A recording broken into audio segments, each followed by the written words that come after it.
আমরা আলোচনা করব ঈদে মিলাদুন নবীর আবিষ্কারের ইতিহাস নিয়ে।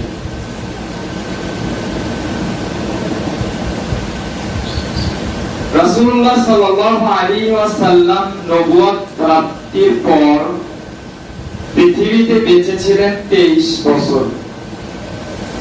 মহানবী সাল্লাল্লাহু আলাইহি সাল্লামের 23 বছরের জিন্দেগিতে তিনি জীবনে কোনদিন ঈদে মিলাদুন নবী পালন করে নাই, উদযাপন করে নাই। এই শব্দটা পর্যন্ত সেই সময় ছিল না। ঈদে মিলাদুন নবী কাকে বলে সাহাবীরা জানতো না, তাবেঈরা জানতো না, খোলাফায়ে রাশিদিন এরা জানতো না। মহানবী সাল্লাল্লাহু আলাইহি সাল্লাম যখন মৃত্যুবরণ করলেন 23 বছর জিন্দেগি অতিবাহিত করার পর, তারপর ক্ষমতায় আসলেন খোলাফায়ে রাশিদিন। খোলাফায়ে রাশিদিন তারা 30 বছর রাষ্ট্র পরিচালনা করেন। 30 বছরের জিন্দেগিতে কোন খোলাফায়ে রাশিদিন এই ঈদে মিলাদুন নবী উদযাপন করে নাই।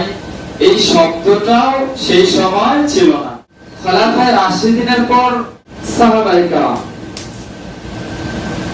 সাহাবায়ে কেরাম রাষ্ট্র পরিচালনা করেন 100 বছর।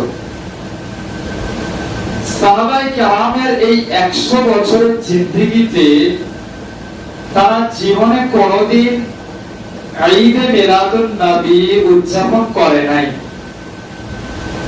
ঈদে মিলাদুন নবী শব্দটি সাহাবাদের 100 বছরের জিন্দেগিতে ছিল না। ভালো করে মনোযোগ দিয়ে শুনুন।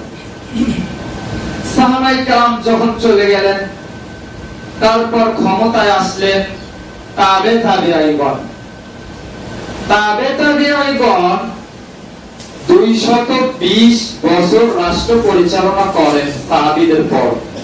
কিন্তু এই 220 বছরের জিন্দেগিতে তারা পশ্চিম কালেও ঈদে মিলাদুন নবী পালন করে নাই, উদযাপন করে নাই। মোটেই 373 বছরের জিন্দেগি আল্লাহ রাসূল, খোলাফায়ে রাশিদিন, সাহাবায়ে কেরাম এবং তাবেঈগণের এই মোট 373 বছরের জিন্দেগিতে কোন সাহাবী, কোন রাবী, খোলাফায়ে রাশিদিন, আল্লাহ রাসূল কেউ ঈদে মিলাদুন নবী উদযাপন করেনি। এই শব্দটা পর্যন্ত ওই সময় ছিল না।